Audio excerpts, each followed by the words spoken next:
Bismillahirrahmanirrahim. Alhamdulillahi Rabbil Alamin. Wabihi nasta'in ala umurid dunya wad din. Wassalatu wassalam ala al-mabu'uthi rahmatan lil alamin. Nabiyyina wa habibina wa qudwatina Muhammad ibn Abdullah. Wa ala alihi wa sahbihi wa man walah, amma ba'd. Yang dihormati Saudara Bembas selaku moderator ataupun pengacara kuliah kita pada malam ini. Yang dimuliakan semua warga kerja Gelokal Ihsan Malaysia, muslimin dan muslimat, para pencinta ilmu, pencinta Al-Quran dan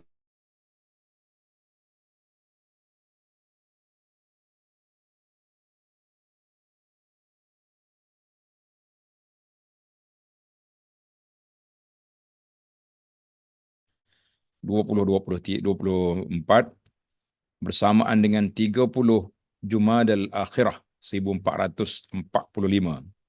1445 bermakna kita akan memasuki mana fasa yang menghampiri Ramadan untuk tahun ini, insya-Allah. Jadi para jemaah sekalian, pengajian kita ini dalam kitab, iaitulah kitab Aisarut Tafasir. Gambar kitab tu ada kat belakang saya tu, gambar kitab. Tuan-tuan yang ada kitab boleh buka, yang tak ada kitab diminta buka mana-mana kitab tafsir, tafsir Pimpinan Ar-Rahman ke, apa-apa tafsir yang selalu kita belajar pada waktu pagi pun boleh. Yang pentingnya biar ada kitab tafsir. Jangan tak ada kitab. Kalau tak ada kitab, rugi kita kan. Tak ada kitab, kita rugi. Sebab kita bertalaki, belajar kitab Allah Ta'ala, biar ada kitab kat tangan, lebih mujarab, kata orang. InsyaAllah lebih mudah untuk memahaminya.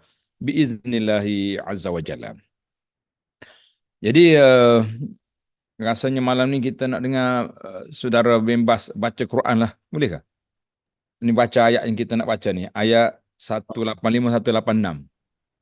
Oh, baik-baik insya-Allah. Ayat Ha. 185. Sebenarnya Bembas ni ustaz dia. Nama dia Bembas je. Ringkas-ringkas je. Tafadhal, ayat 185, 186. 185, baik. A'udzu billahi minasyaitonir rajim. Bismillahirrahmanirrahim. Kullu nafsin dha'iqatul maut. Wa innama tuwaffawna ujurakum yawmal qiyamah. فمن زحزح عن النار وأدخل الجنة فقد فاز وما الحياة الدنيا إلا متاع الغرور لتبلون في أموالكم وأنفسكم ولتسمعن من الذين أوتوا الكتاب من قبلكم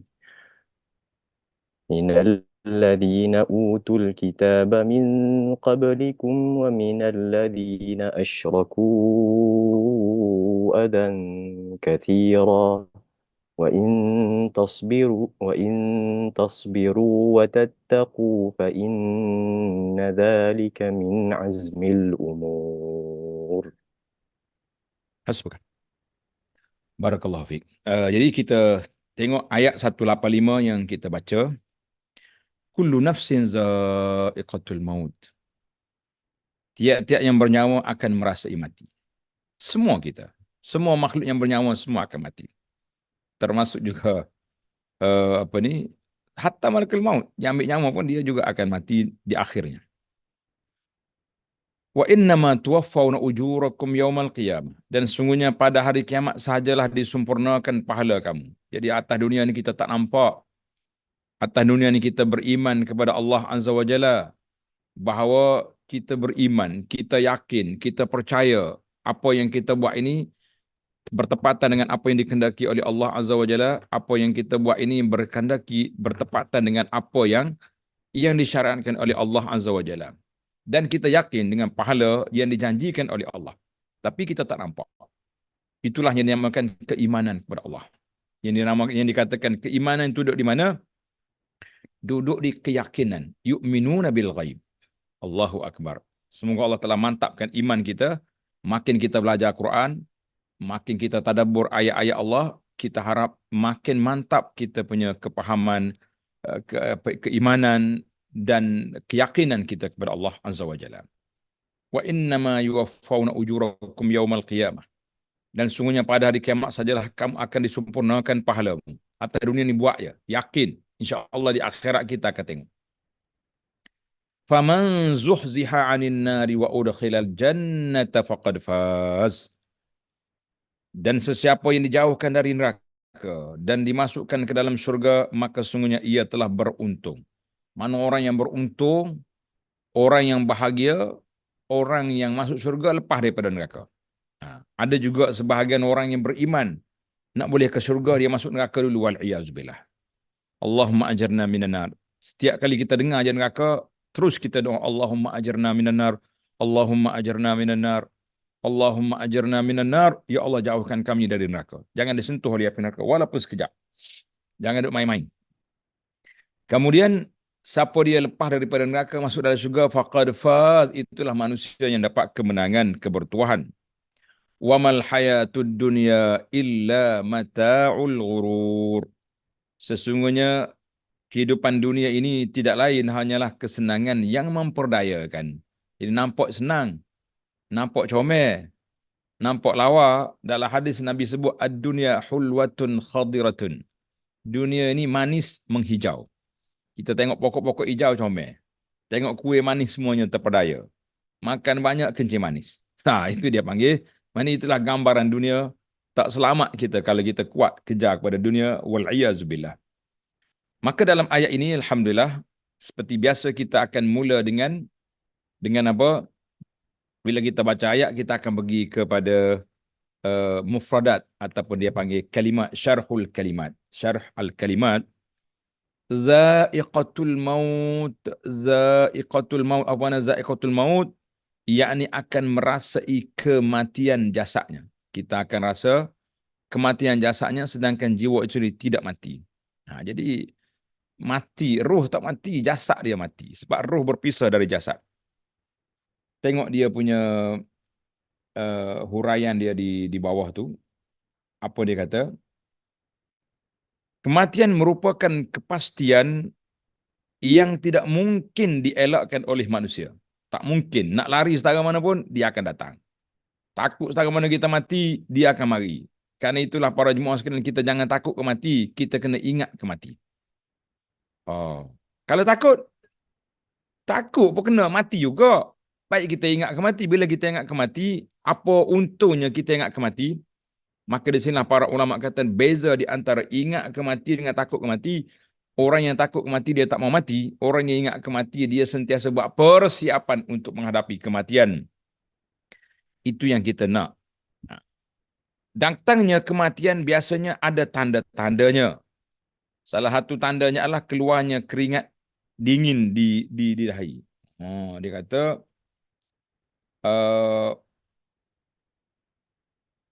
ada tanda, dia kata ada tanda kalau orang nak mati. Apa dia tanda dia? Biasa selepas pada kematian ada keringat di dahi. Sebagaimana dalam sebuah hadis, orang yang beriman akan mati dengan bi'araqil jamin. Al-mu'min yamutu bi'araqil jamin, bi'araqil jabin. Mana berpeluh di dahi dia. Biasa orang mukmin yang baik peluh di dahi. Jika telah terlihat tanda-tanda kematian itu, hendaklah kita tengok Nabi kita ajar, hendaklah ditalqinkan. Ditalqinkan. Apa nak ditalqinkan? Kita kena ajar orang yang nak mati itu.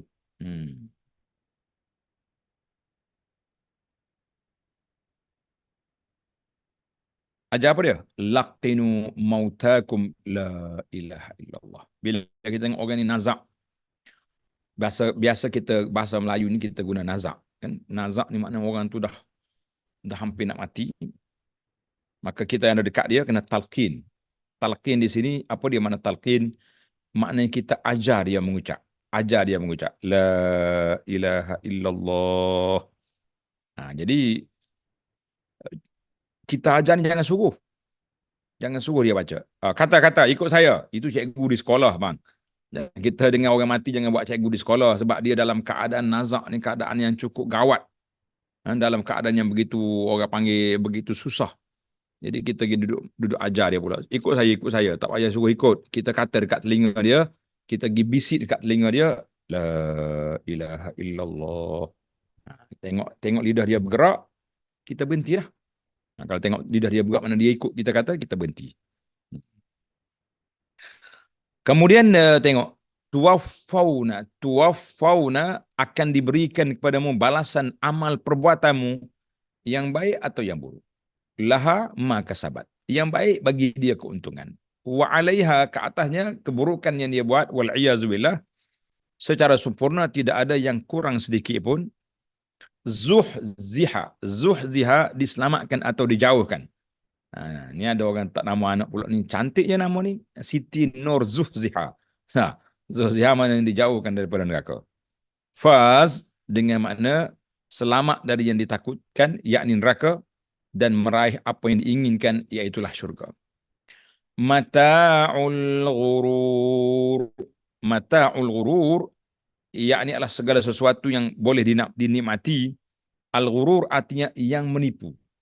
Ghurur makna yang menipu, yang kita pun tak tahu apa dia menipu ni.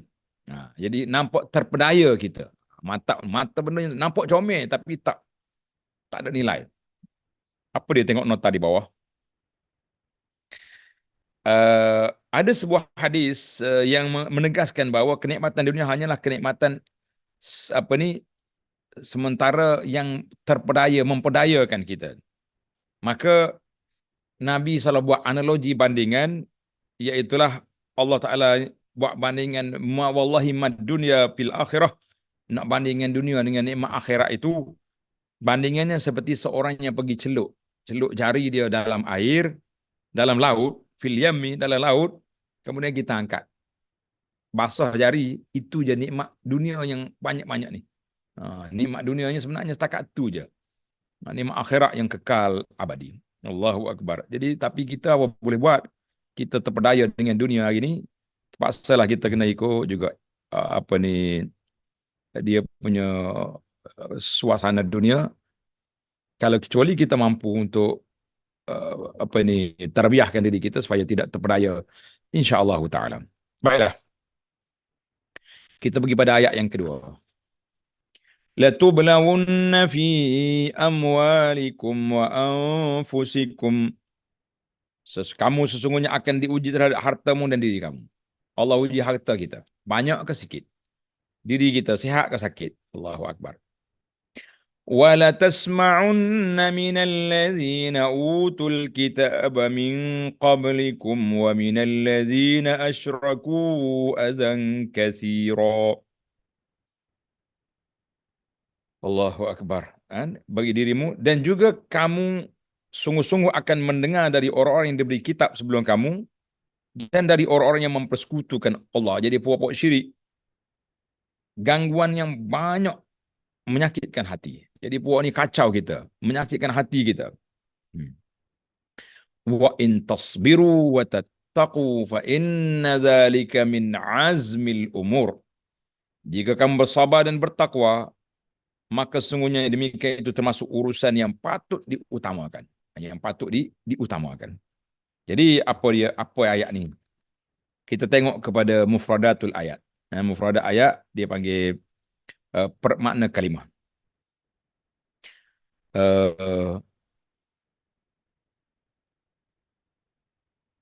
La tublawunna fi amwalikum wa anfusikum.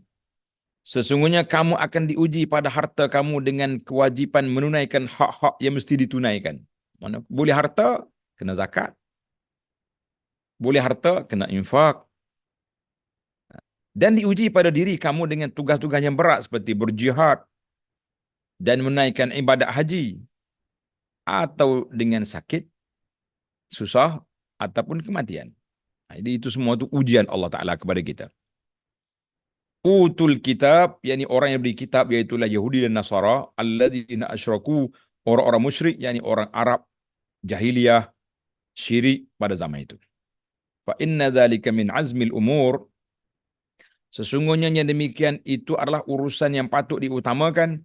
Maksudnya bahawa sabar dan takwa adalah termasuk urusan yang wajib, bukan urusan yang boleh diambil mudah, diambil ringan, tidak.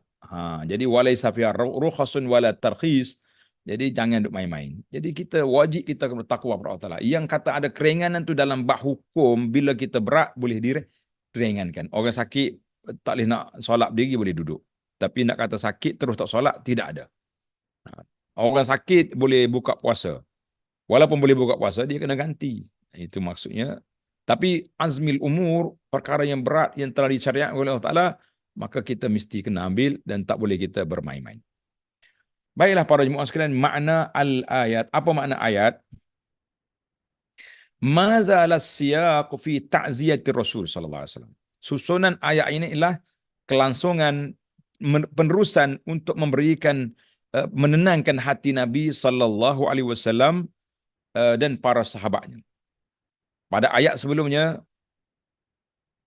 berisi penghiburan buat Rasulullah atas gangguan yang menyakitkan disebabkan oleh orang-orang Yahudi dan kaum musyrik yang telah mendustakan Nabi sallallahu alaihi wasallam. Jadi puak kafir ni duk kenakkan Nabi. Puak kafir ni kata macam-macam kepada Rasulullah sallallahu alaihi wasallam. Dan pada ayat ini juga merupakan penenang hati Nabi, dipanggil penghibur, yakni penenang hati Nabi yang sangat mendalam untuk Nabi sallallahu alaihi wasallam, kerana Allah Taala memberitahu bahawa setiap jiwa, sama ada yang baik yang derajatnya tinggi ataupun rendah, semuanya pasti akan merasai mati. Maknanya mereka tu orang besar ke orang kecil, orang kaya ke orang miskin, mereka juga akan mati. Bila mati, dia tahulah langit itu tinggi atau rendah. Kata orang, baru dia tahu kiri atau kanan. Mu nak gimana lepas pada ni? Sebab kita tak boleh nak lari daripada ketetapan Allah Azza wa Jalla, dan semua kita akan dipersoalkan oleh Allah Azza wa Jalla dalam semua perkara yang kita lakukan. Allahu Akbar. Baiklah. Jadi ayat ini semua kita akan mati, yang menyebabkan Nabi kita akan jadi tenang. Tenang. Sebab apa tenang? Menjadi penghibur kepada Nabi sallallahu alaihi wasallam.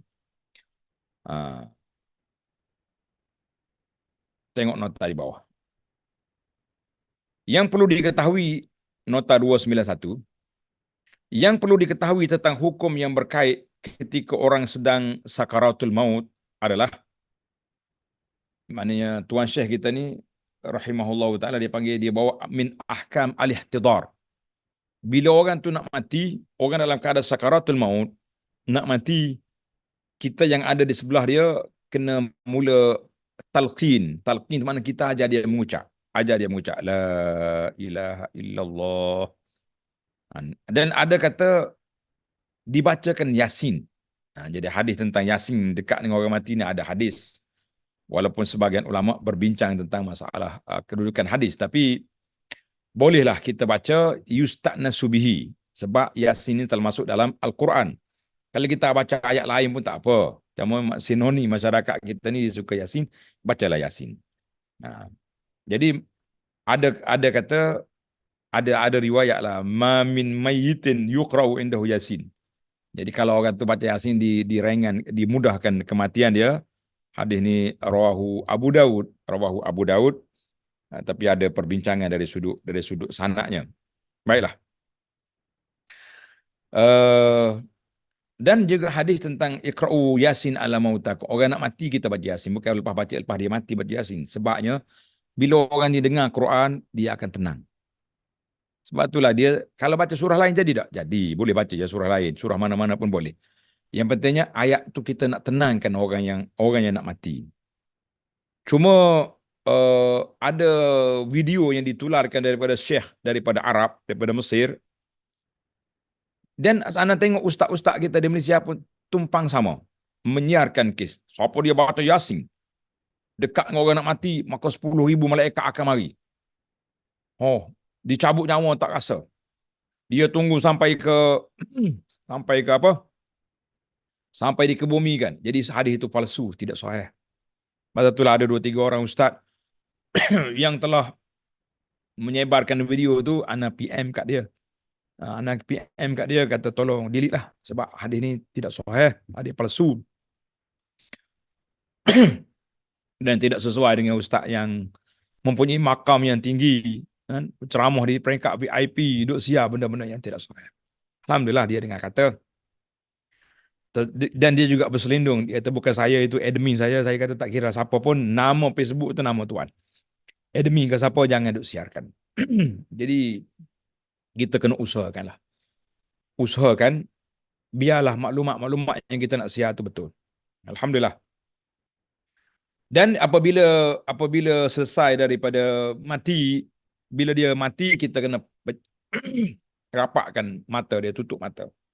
Itu dia panggil. Tuan Syekh kita bagi rengkah-rengkah, kemudian dimandikan, dikafankan, disolatkan dan dimakamkan, dikuburkan dia. Hendaknya disegerakan pengebumiannya dan berjalan cepat menuju ke kuburnya sesuai dengan hadis asri'u bil janazah. Segerakanlah kamu urus jenazah. Kalau jenazah itu baik, maka dia akan menerima kebaikan dalam kubur. Sebab kuburnya akan jadi taman syurga. Allahumma ja'alna kuburana raudatan min riyadil jannah. Ya Allah, jadikan kubur kami ini taman syurga. Amin ya rabbal alamin. Jadikan kubur dua ibu bapa kami yang sedang berada di kubur sekarang ini taman syurga ya Rabb. Jadi kubur itu taman syurga. Mana kalau dia orang baik, dia akan masuk dalam syurga tenang. Wa yusahlahu maddal basar. Di luar kuburnya sepanjang maddal basar, sepanjang mata memandang. Mana luas dia punya kubur. Kita kata alhamdulillah. Nah, tapi wa in taqu ghaira zalik, na'udzubillah. Kalau dia orang tak baik, fasyarrun tad'unha an riqabikum, kamu dah lepaskan tanggungjawab pada duk pera benda orang tak baik ni, letak dalam kubur, biar dia dengan malaikat lah berunding di sana. Kita kata wal iazubillah, kita minta maaf, kita minta dengan Allah Azza wa Jalla supaya jadikan kita ni orang mati dalam keadaan baik, mati dengan tenang dan sebagainya. Itulah yang kita harapkan insya-Allah. Baiklah. Balik semula kepada huraian. Ana pun tak pasti kenapa muhakkik dia tak letak sini sanad-sanad hadis yang dia patut muhakkik bantu kita. Sanad riwayat ni senang. Ana pun tak sempat hari ni kerana terlalu kesibukan.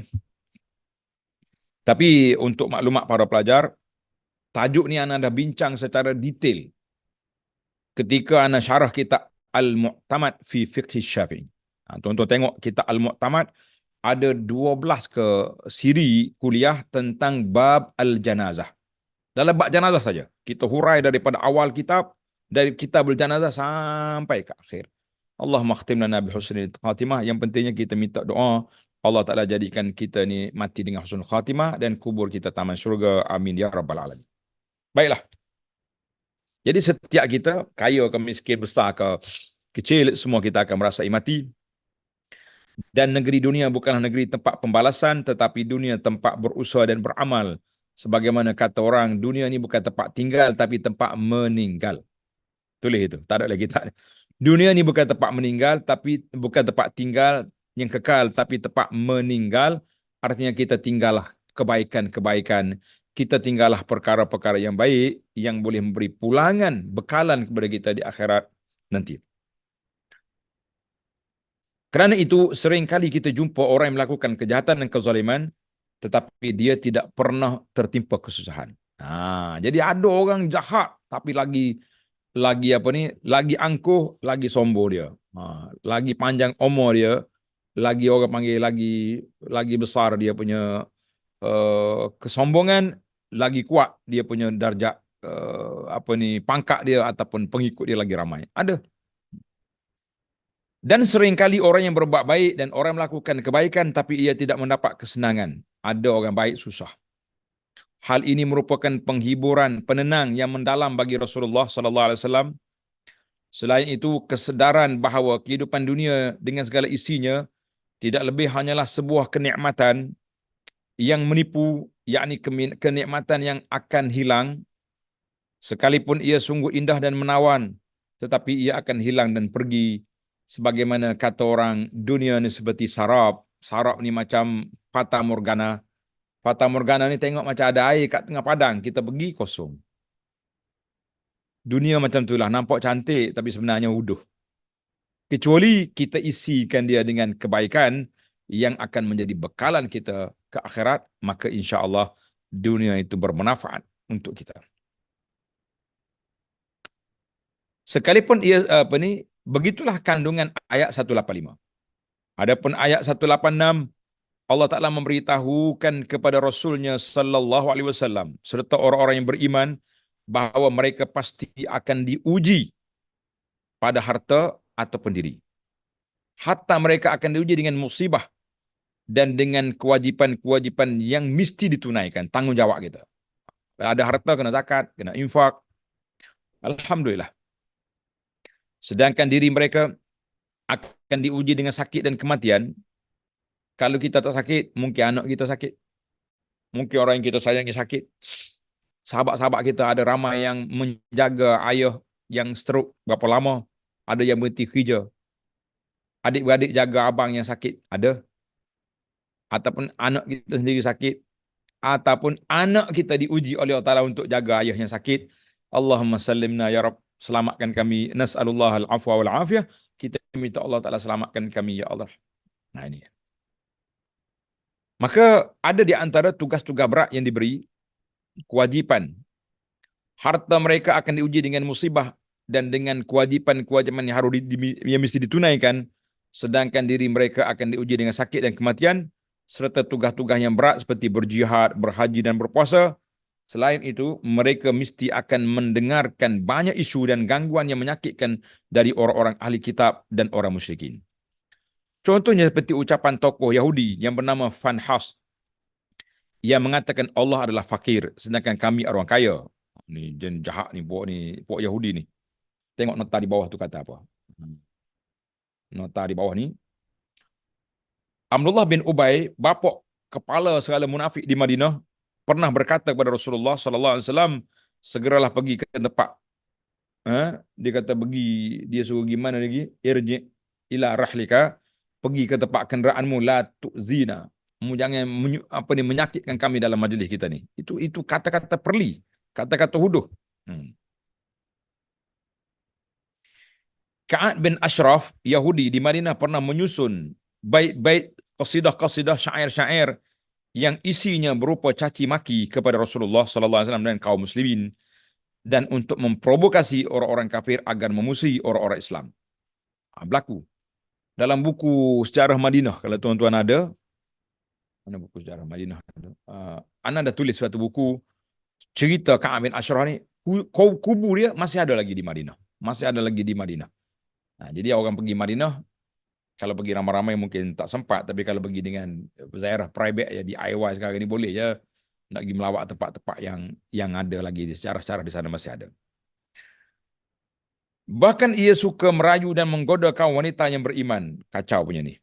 Kerana itulah Rasulullah sallallahu alaihi wasallam mengizinkan kaum muslimin untuk membunuhnya, maka ia diculik dan dibunuh oleh Muhammad bin Maslamah beserta dengan Abu Nailah yang telah membunuhnya pada malam hari di kubu dia di Buthan ataupun dekat dengan Sadu Buthan. Tuan-tuan boleh pergilah kalau pergi Madinah, boleh cari. Maknanya jahat lah orang ni. Dan seperti ucapan orang-orang Nasrani, Isa anak Allah, seperti kata-kata orang musyrikin, Lata wal Uzza, Manat adalah anak-anak Tuhan, sembahan Allah, atau Yahudi kata Uzair anak Tuhan. Kemudian Allah Ta'ala memotivasikan Nabi SAW beserta orang-orang yang beriman agar mereka bersabar dan bertakwa. Jika kamu bersabar dan bertakwa, sesungguhnya kesabaran dan ketakwaan kamu itu adalah sebahagian dari kewajipan Allah Ta'ala ke atas kamu. Jadi nak Allah Ta'ala perintahkan kita sabar, jangan takut. Bukan sekadar anjuran belaka, mustahab ataupun galakkan, tapi hukumnya adalah fardu ain atau wajib ke atas kamu. Mesti sabar menghadapi ujian, sabar menunaikan tanggungjawab. Karena itulah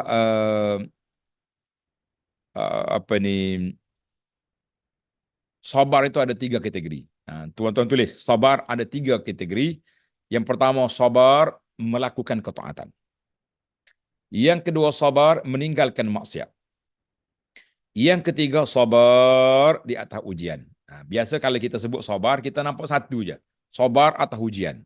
Nah, tapi yang sebenarnya sabar itu tiga. Sabar melakukan ketaatan, sabar meninggalkan maksiat, dan sabar menghadapi ujian. Nah, ini kita, itu yang paling besar. Maka, baik, habislah tafsir ayat.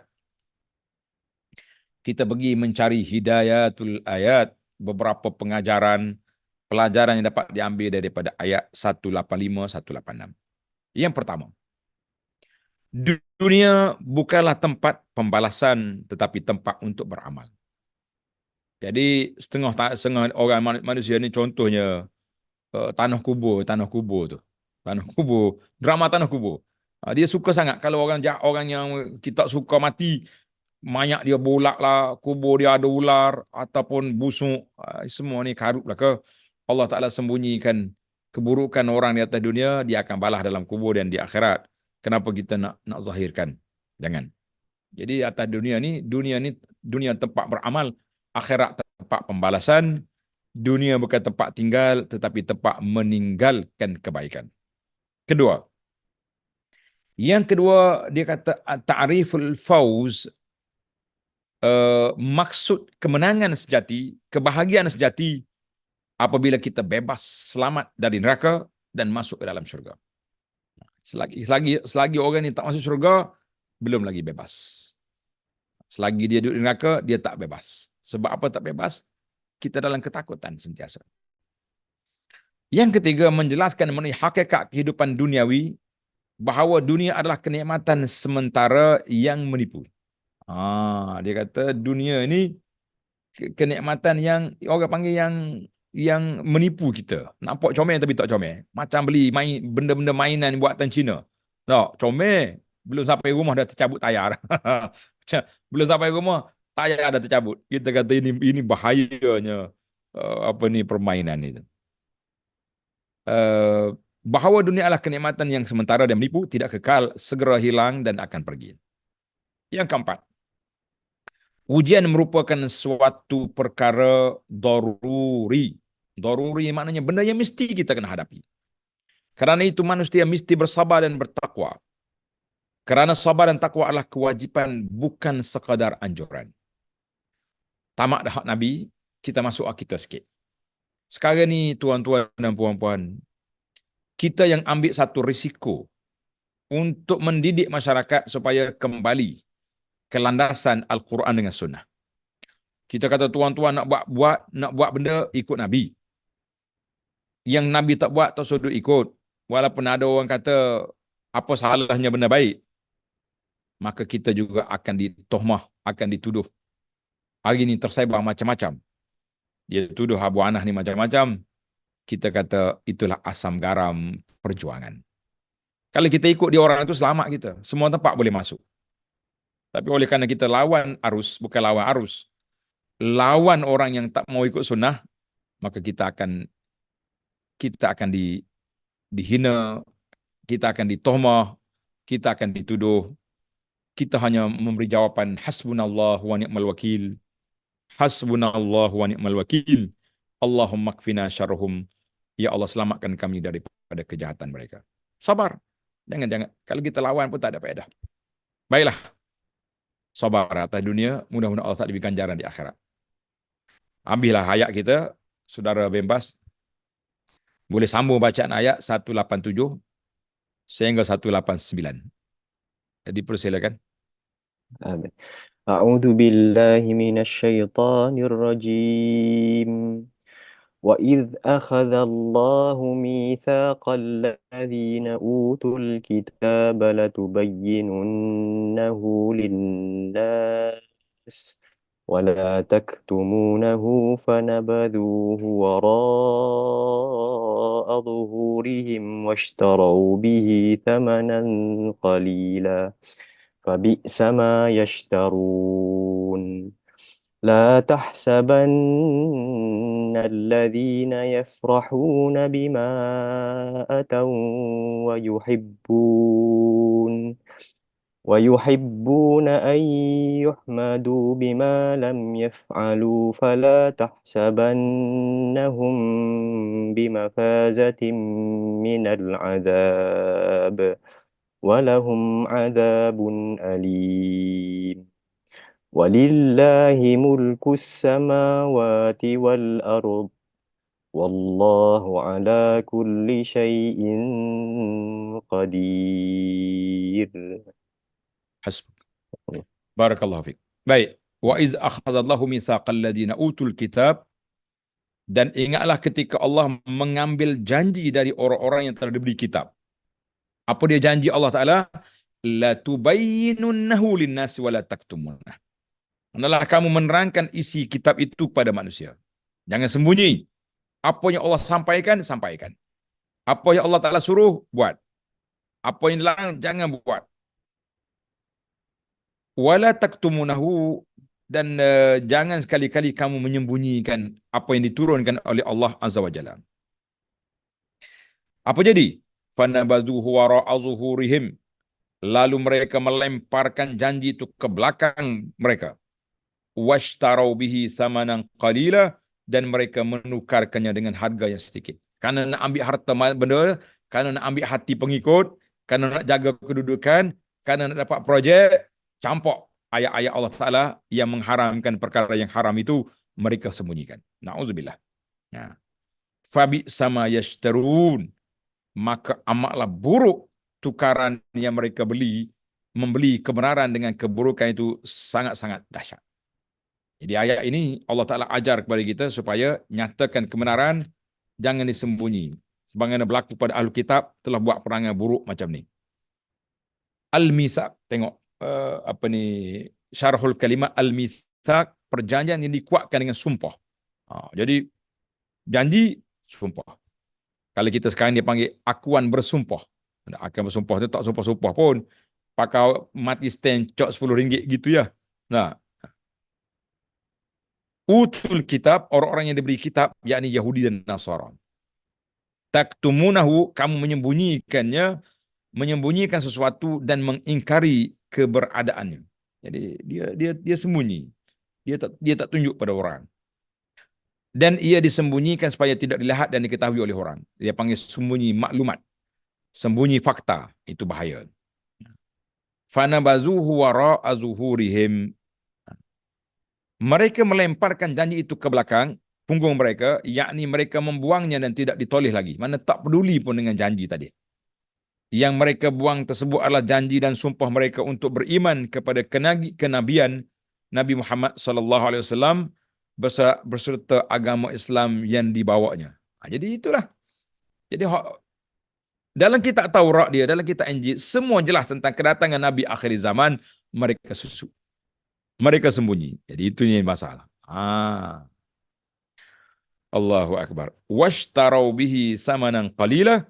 Mereka menukarkannya dengan harga yang sedikit, yakni dengan dunia yang tak berharga dan kenikmatan yang fana. Mereka menyembunyikan kebenaran itu demi untuk menampak kepentingan duniawi mereka. Baik, ayat 188.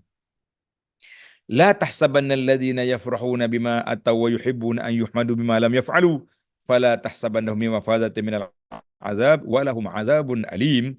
Janganlah sekali-kali kamu menyangka bahawa orang-orang yang gembira dengan apa yang telah mereka kerjakan dan mereka suka supaya dipuji terhadap perbuatan yang belum mereka kerjakan, janganlah kamu menyangka bahawa mereka terlepas dari seksa dan bagi mereka seksa yang pedih. Apa dia maksud? Yuhmadu bima lam yaf'alu. Mereka suka dipuji dan disebut-sebut kebaikannya, padahal mereka tidak melakukan apa-apa yang membuatkan mereka berhak mendapat pujian itu. Ini kita bimbang hari ini, kita bimbang sekarang ni. Kita bimbang ni. Kita tak buat benda tapi orang puji kita. Dah, projek ni orang lain buat tapi kita yang naik nama. Kata orang lembu punya susu, sapi punya nama kak. Apa ni? Apa istilahnya pun lupa. Tak, macam kancil berak atau pusu seketul kecil je yang adanya, tapi dia kata semua itu hak dia belaka. Ini di antara perkara declare, dia panggil declare sekarang ni. Orang suka declare yang dia tak buat tapi mengaku hak dia buat. Ini bahaya ni. Bimafazatin minal azab, jangan kamu mengira bahawa mereka selamat dari siksa di dunia dan mereka akan mendapat azab yang amat pedih di akhirat. Ayat 189, walillahi mulkus samawati wal ardi wallahu ala kulli syai'in qadir. Kepunyaan Allah lah kerajaan langit dan bumi, dan Allah Maha Kuasa atas segala sesuatu. Baik, sekarang kita pergi ke makna ayat secara umum biiznillahi azza wa jalla. Susunan ayat ini masih berbincang mengenai orang-orang Yahudi. Allah berfirman kepada Nabi-Nya sallallahu alaihi wasallam, ingatkanlah mereka tak kala Allah mengambil janji sumpah dengan orang-orang ahlul kitab, yaitu Yahudi dan Nasrani. Allah mengambil janji yang disertai dengan sumpah sebut dari para ulama mereka agar mereka menjelaskan kepada manusia, supaya mereka bagi tahu pada manusia apa yang diperintahkan oleh Allah Azza wa Jalla mengenai sifat-sifat Nabi sallallahu alaihi wasallam dan yang tersebut dalam kitab suci mereka, dan hendaknya mereka beriman kepada Nabi sallallahu alaihi wasallam serta mengikuti ajaran dan petunjuk yang dibawanya. Itu janji. Dan ajaran yang Nabi ini merupakan agama yang benar, agama Islam. Tetapi mereka menyembunyikan kebenaran itu dan membuangnya ke belakang punggung mereka dan tidak menulisnya lagi. Mereka menukar kebenaran itu dengan harga murah, yakni dengan pangkat dan kedudukan dan harta benda. Allah SWT mencela harga yang sedikit itu dengan firman-Nya, bi'sama yashtarun, amatlah buruk tukaran yang mereka terima itu. Jadi ini jahat yang punya orang ni. Kita sekarang ni macam tu juga, kan, nak jaga orang, nak jaga tu sanggup sembunyikan kebenaran. Allahul musta'an. Inilah kandungan ayat pertama 187. Adapun ayat 188, kamu jangan sangka kamu boleh bergembira dengan apa yang kamu tak buat. Nak suruh orang puji hak kita tak buat. Apa jadi? Tengok. Dalam ayat ini Allah Ta'ala berfirman kepada Rasulullah sallallahu alaihi wasallam, janganlah kamu sekali-kali mengira, wahai Rasulku, mengenai mereka yang bergembira dengan apa yang mereka kerjakan. Dan mereka senang dengan apa yang mereka kerjakan berupa kejahatan dan kerusakan dengan menyelewengkan firman kami dan mengganti perintah-perintah kami serta mengubah aturan-aturan agama kami. Lebih daripada itu, mereka suka dipuji-puji orang dan suka kalau orang lain mengucapkan terima kasih dan memuji mereka. Padahal mereka tidak melakukan kebaikan dan perbaikan apa-apa. Dia tak buat kebaikan apa, dia sembunyi fakta adalah apa yang baiknya. Kerana sebaliknya mereka terlalu berbuat keburukan dan kerusakan.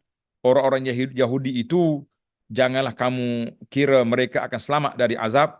Mereka akan mendapat azab yang pedih di akhirat nanti. Wal'iyazubillah. Tengok nota di bawah. Imam Al-Bukhari rahimahullah ta'ala meriwayatkan dari Abu Sa'id Al-Khudri bahawa orang-orang munafik tak kala melihat Nabi SAW keluar untuk berperang, mereka saling berselisih tentangnya. Dan mereka senang dengan kedudukan mereka yang menentang Rasulullah sallallahu alaihi wasallam. Berselisih di sini makna takhallafu. Takhallafu ni mana mereka tak pergi. Payah ni bahasa terjemahan dia ni. Berselisih maknanya mereka tak pergi. Takhallaf dengan mana dia tak ikut. Jadi orang-orang munafik ni dia cari alasan macam-macam supaya tak ikut bersama dengan Nabi sallallahu alaihi wasallam. Kemudian mereka, apabila Rasulullah pulang dari peperangan, mereka membuat alasan. Mereka berpakat dan mereka senang dipuji dengan sesuatu yang mereka tak pernah lakukan, maka turunlah ayat ini. Kemudian diriwayatkan tentang sebab turunkan ayat ini oleh hadis yang berikutnya, bahawa Marwan mengutus seorang daripada utusannya kepada Ibnu Abbas untuk bertanya, jikalau setiap orang di antara kita gembira dengan apa yang dilakukannya dan senang dipuji dengan sesuatu yang tidak pernah dilakukannya, akan diseksa, tentulah kita semua akan diseksa. Sebab jiwa kita suka orang puji. Walaupun kita tak buat. Jarang orang nak tawaduk, kan?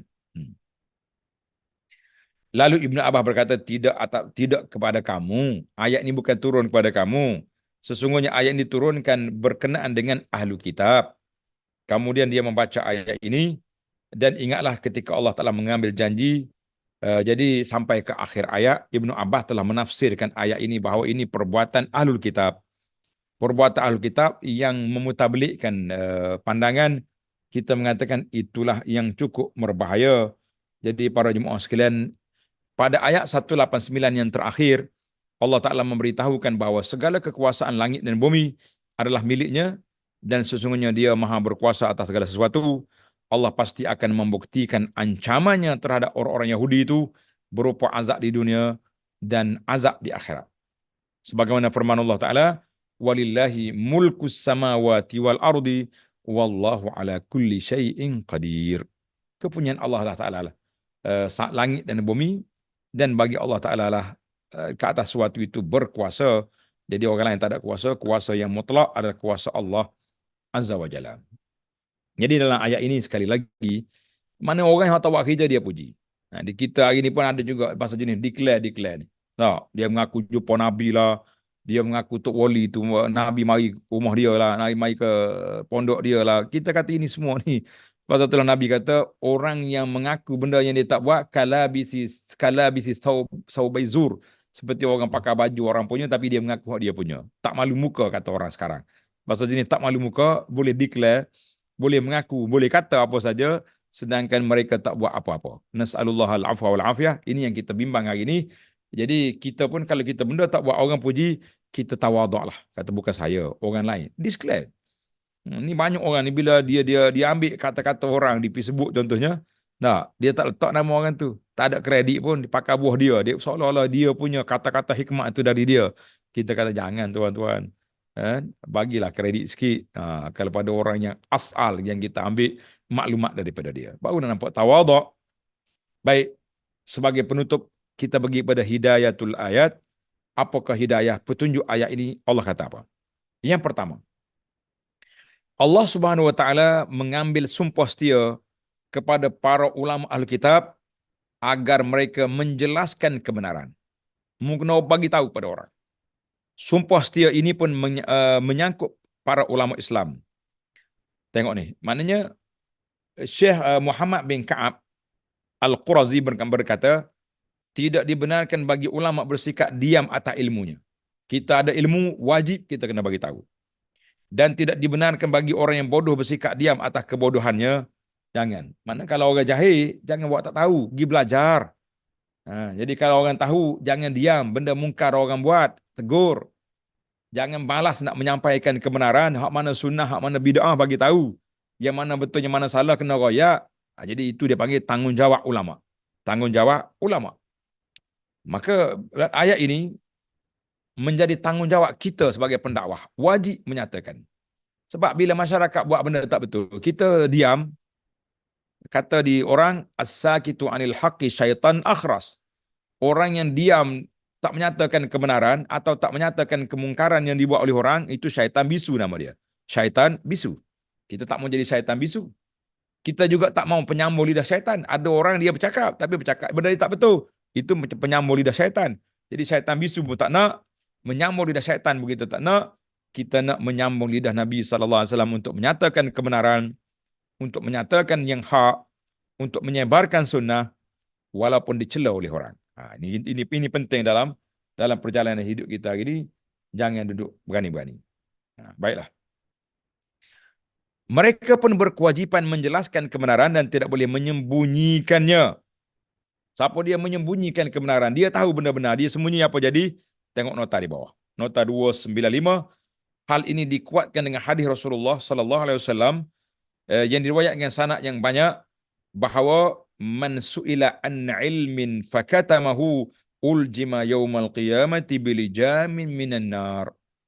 Sesiapa yang ditanya tentang suatu ilmu, orang tanya ilmu dia tak jawab, dia tahu, dia diam sebab takut hilang jawatan. Dia tak bagi sebab takut dia tak boleh masuk lagi kawasan ini, nanti dimarah oleh orang. Apa jadi? Lalu dia menyembunyikannya, maka ia akan diberi tali kekang di mulutnya seperti tali kekang kuda dengan tali kekang api neraka pada hari akhirat. Wal iyaz billah. Hati-hati tuan-tuan. Ana dapatlah cakap-cakap dengan kawan-kawan bila timbul mana-mana isu dalam negara kita ni, kita kata ini yang benarnya mengikut sunnahnya begini-begini. Ada yang bagi tahu saya pun tahu Ustaz. Abu ana pun faham, ana pun tahu, ana pun cinta sunnah. Tapi ana tak berani nak cakap. Ni. Man su'ila al-ilmin fakatama. Siapa dia ditanya, dia tahu, dia tak dia berdiam diri. Kata orang ni, orang panggil nak selamatkan diri, play safe apa benda ni. Nak menyelamatkan diri. Tak mau bercakap.